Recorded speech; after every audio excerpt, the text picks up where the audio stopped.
Hi friends, అందరూ బాగున్నారా? ఈరోజు నేను చేపల పులుసు చేస్తున్నానండి.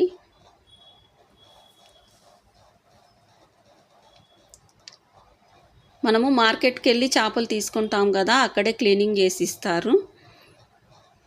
వాళ్ళు ఎంత క్లీనింగ్ చేసి ఇచ్చినా కూడా మనము మళ్ళీ వాటిని ఒకసారి చెక్ చేసుకొని వండుకోవాలండి. ఫస్ట్ మామూలుగా నీళ్లు పోసి ఒకసారి ఇలా కడుక్కోవాలి.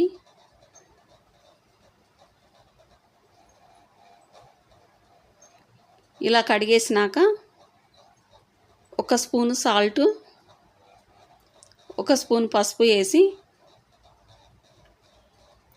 సాల్టు పసుపు ముక్కలకి ఇట్లా పట్టేలాగా కలుపుకోవాలి. ఇట్లా కలుపుకున్నప్పుడు చేపల్లో ఉండే నీసు వాసన చాలా వరకు రాదండి. ఇలా కలుపుకుంటూనే మనము ఒక్కొక్క ముక్క కూడా చెక్ చేసుకోవాలి. వాళ్ళు క్లీనింగ్ చేసి ఇచ్చినా కూడా చేప లోపల ఇట్లా నల్లగా ఉంటుంది. ఇంకా ఏమన్నా వేస్టేజ్ ఉంటే కూడా మనము ముక్క కూడా చూసుకొని క్లీన్ చేసుకోవాలి.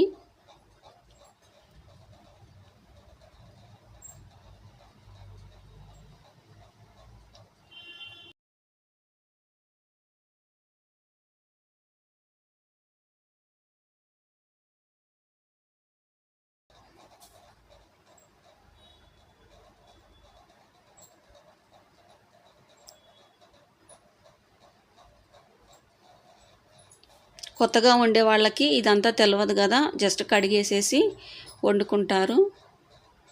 కానీ మనం ఒకసారి అంతా కూడా చెక్ చేసుకుంటే బాగుంటుంది. అంతా పట్టించినాక ముక్కలకి మళ్ళీ వాటర్ వేసి ఇలాగా కడుక్కోవాలి.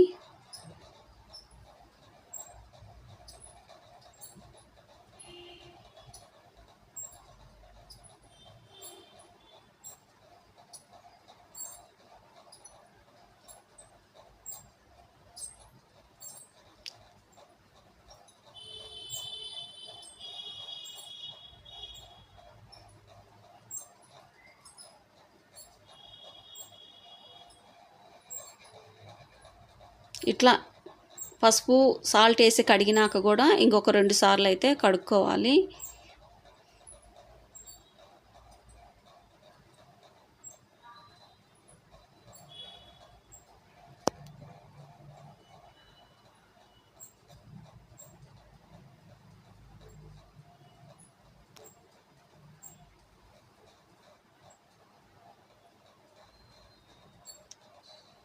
ఇట్లా నీట్గా కడిగి పెట్టుకున్నాక ఇవి పక్కన పెట్టేసేసి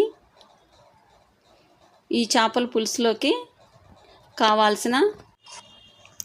పులుసులోనికి కావాల్సిన మసాలాలు, ధనియాలు, మెంతులు, జీలకర్ర, 2 పచ్చిమిర్చి, కావలసినంత చింతపండు, ఒక ఉల్లిపాయ, ఒక టమాటా, అల్లము, ఒక 5-6 వెల్లుల్లి రెబ్బలు.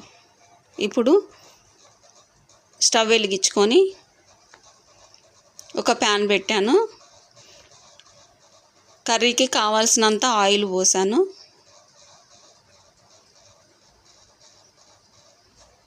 ఇందులో కట్ చేసి పెట్టుకున్న పచ్చిమిర్చి, ఉల్లిపాయ ముక్కలు వేస్తున్నాను.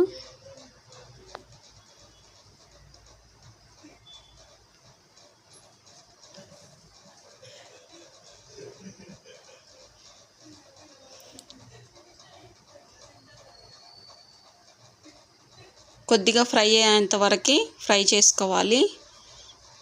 కొంచెం మగ్గినవి ఉల్లిపాయ ముక్కలు. ఇప్పుడు ఒక 1/2 స్పూను మెంతులు వేస్తున్నాను.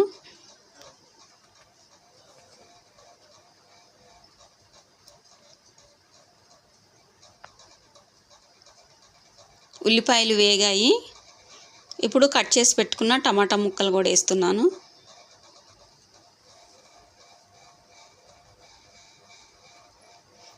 ఉల్లిపాయలు, టమాటా ముక్కలు కొంచెం మగ్గనివ్వాలి.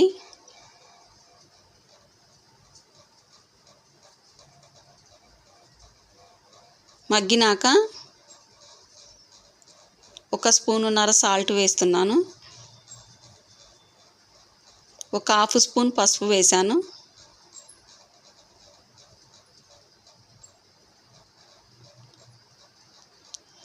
ఒక స్పూను జీలకర్ర పొడి, 1 స్పూను ధనియాల పొడి వేసాను.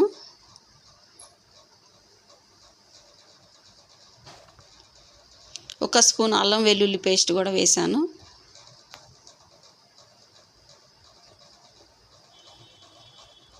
రెండు స్పూన్లు కారం పొడి కూడా వేసుకోవాలి. వేసి సిమ్ములోనే పెట్టి 1 నిమిషం ఇట్లా ఫ్రై చేసుకోవాలి. ఎక్కువసేపు ఉంచితే మళ్ళీ మసాలా మాడిపోయిద్ది. 1 నిమిషం అయినాక మనం నానబెట్టి పెట్టుకున్న చింతపండు పులుసు ఇట్లా పోసుకోవాలి. మనకి పులుసు ఎక్కువ కావాలో తక్కువ కావాలో ఇప్పుడే చూసుకొని పోసుకోవాలి అండి. నేనైతే ఆ చేపలకి ఎంత పులుసు అవసరమో అంతే పోసాను. ఈ పులుసు అంతా కాస్త మరగాలి. మరిగి ఇట్లా తెరిలేటప్పుడు ఒక్కొక్కటి చేప ముక్క ఇట్లా పెట్టుకోవాలి పులుసులో. పులుసులోకి చేప ముక్క మునగాలండి. ఇట్లా అన్నీ ఒకదాని మీద ఒకటి లేకుండా ఇట్లా అన్నీ సదిరేసేయాలి ముక్కలు పులుసులో మునిగేటట్టు. ఇప్పుడు మూత పెట్టి మీడియం ఫ్లేమ్లోనే ఉంచి ఉడికించుకోవాలి. హై మంట పెడితే మళ్ళీ ముక్కలు చితికిపోతాయి. పులుసు దగ్గరకు అయిందండి. ఇప్పుడు కొత్తిమీర వేసి ఇట్లా ఒకసారి కదుపుకోవాలి. పులుసు అయితే చిక్కబడిపోయింది, ఉడికిపోయింది, కర్రీ రెడీ అయింది. మీరు కూడా ట్రై చేయండి, కామెంట్ చేయండి. Thanks for watching.